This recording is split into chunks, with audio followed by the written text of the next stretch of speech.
In 2006, the man I literally just made a video about went on live television and said this. Kobe Bryant, I never thought I would say it playing against Michael Jordan for so long, but Kobe Bryant, at the end of the day, Dan, because you think I'm a punk, will go down as the greatest basketball player that has ever lived.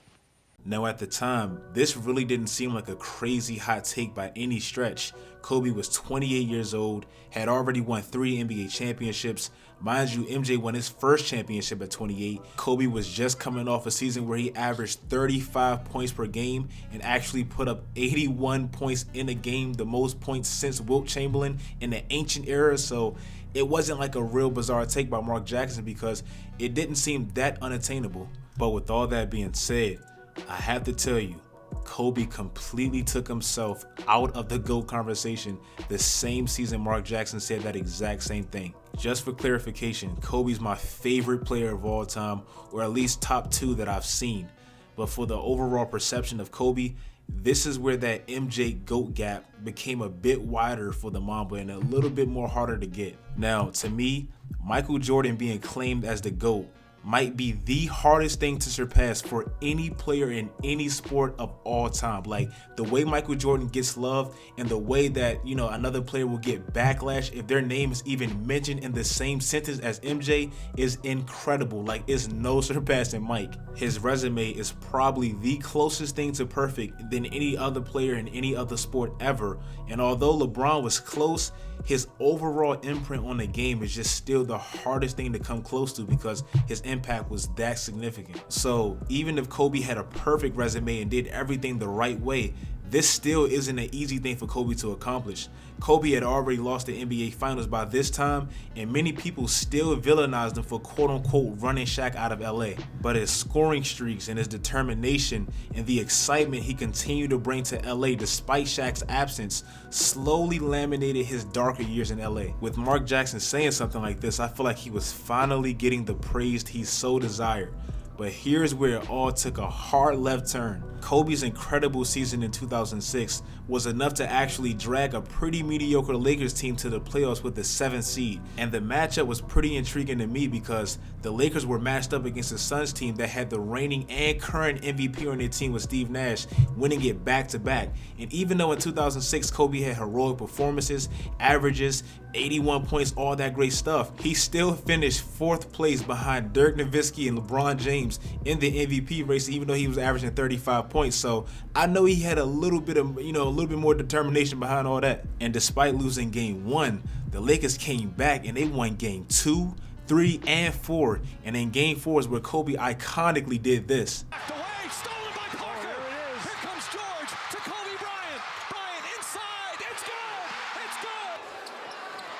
Walton can tip it. Bryant with the save. Oh, you got to get a shot here. Final seconds. Bryant for the win. Bang!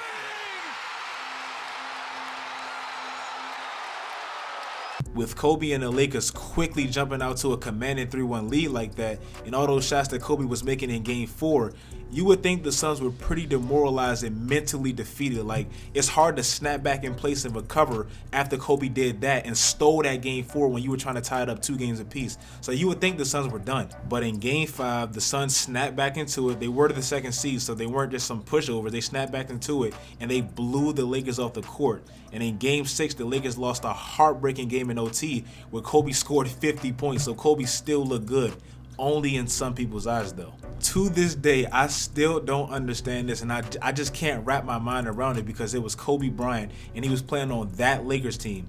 But in that game 6 where he scored 50 points, he got criticized for shooting too much and not getting his teammates involved enough.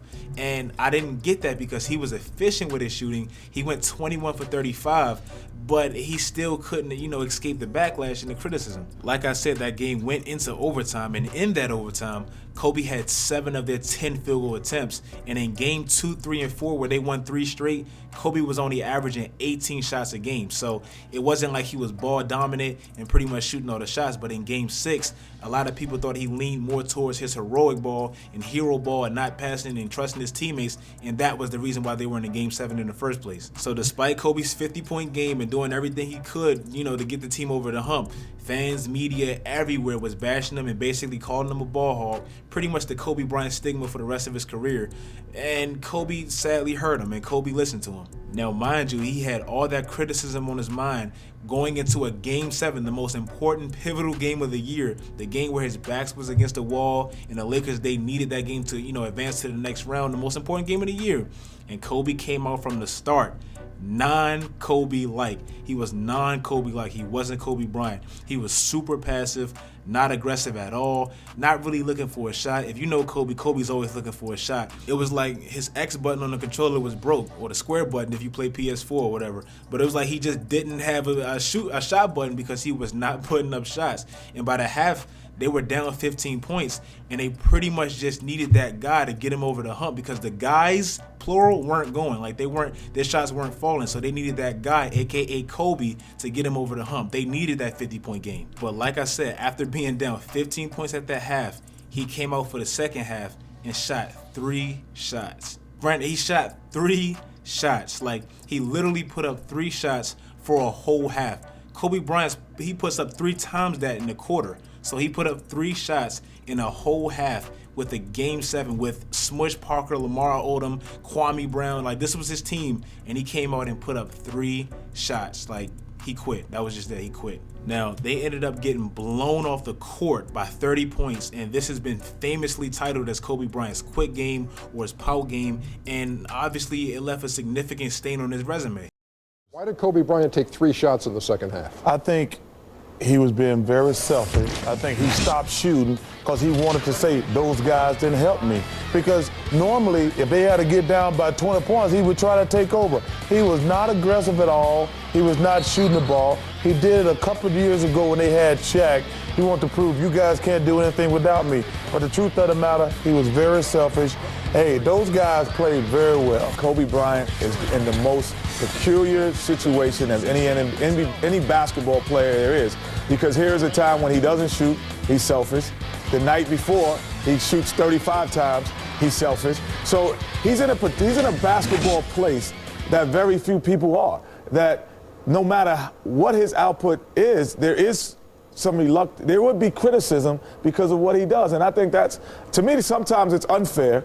And I'm not sure if this is the case. Like I said, I go back to the fact that Kobe would have 20-point score. Here's what confuses me about this. Phil Jackson has been pretty clear on what he thought Kobe's role, for lack of a better word, was that, hey, we want to play team ball, but if we feel like we need it, then Kobe needs to assert himself, and he needs to take over. So that's why 3 shots in the second half. So he was just trying to prove a point. A lot of the media was just extremely disgusted because they hated to see a player like that go out in a season like that, because we knew that wasn't Kobe Bryant. That's not what he does. This obviously put a stain on his resume, like I said, and a lot of people had in their mind maybe he does need Shaq. Like the same thing Kyrie's kind of going through right now without LeBron James. They were thinking that about Kobe. Like maybe he needs Shaq. He's not a natural leader. He has talent, but he can't motivate guys and pretty much get them over the hump. And to make matters worse, that season, Shaq ended up winning the NBA championship with Dwayne Wade. So you know Kobe Bryant, being the competitor that he is, he was pissed because he went out in a Game 7 where he kind of quit and pouted, and Shaq ended up winning a championship. And you know Shaq being Shaq, like he just had to let Kobe hear about it. So you know Kobe Bryant was pissed off at home. Kobe, tell me how my ass tastes. And this is why I say it kind of took him out of the GOAT conversation, or at least that comparison with Michael Jordan. Because look at this Yahoo Answer post that I found about a decade ago. This was right after he lost the NBA championship to the Celtics, and a lot of people kind of bashed him for that as well. Look at how they were talking about him. Like, they made it seem like, oh, he shouldn't even be in the same conversation with MJ from the start. This completely eliminates him from the conversation with MJ. This just really took a hit on his legacy. Now, with all that being said, the claim as the greatest basketball player of all time is clearly subjective, so it's no factual or definitive awards being given out. But this quote-unquote quit game and his loss versus Boston made Kobe haters the happiest idiots alive, because it was just more ammo to add to the Kobe slander. Now, in my opinion, as a Kobe fan, I love Kobe Bryant to death, but in a Game 7, shooting 3 shots in a half, that's a quick game. Like, that's a pout game, a quick game, whatever you want to call it. And it's a serious bad look for Kobe. In a Game 7, I feel like as the superstar, if your team is not going and you know you don't have the most talent around you, you kind of have to go out like Kawhi did in the Game 7 versus the 76ers. Not saying that you have to hit a crazy lucky shot or anything like that, but shooting 39 shots by Kawhi Leonard, you can tell he was leaving it all on the line. He even said, I wanted to leave every single thing I had on the floor. So when I get home for the summer, if I lose, I'm not thinking like, oh, I should have shot that shot, or I should have taken so many shots right here and there in that quarter, whatever. Kobe didn't do that and shooting 3 shots. That's not Kobe Bryant. Like I said, that's just a terrible look. Now, to be fair to Kobe, after Charles Barkley pretty much crucified him for basically quitting on the team and all that, Kobe did come on Inside the NBA and defend himself, pretty much saying in Game 2, 3, and 4, I wasn't shooting a lot of shots. Like, I only averaged 18 shots per game. I was getting my teammates involved, and that's how we were winning. So I was trying to get back to that, which makes sense. But like I said, being down 15 points at half and his teammates not having it, that's when you kind of have to kick it into another notch, that Kobe notch, and he didn't do that. And Kobe knows that. He's smart enough. So that was a pout game, and to me, that really did hinder his legacy a little bit. But that's the video, guys. If you guys enjoyed the video, make sure you guys leave a like, comment, and subscribe. Follow all of my social media sites. As always, keep your spirits as high to the roof. Do all that great stuff, guys, and until next time, stay tuned.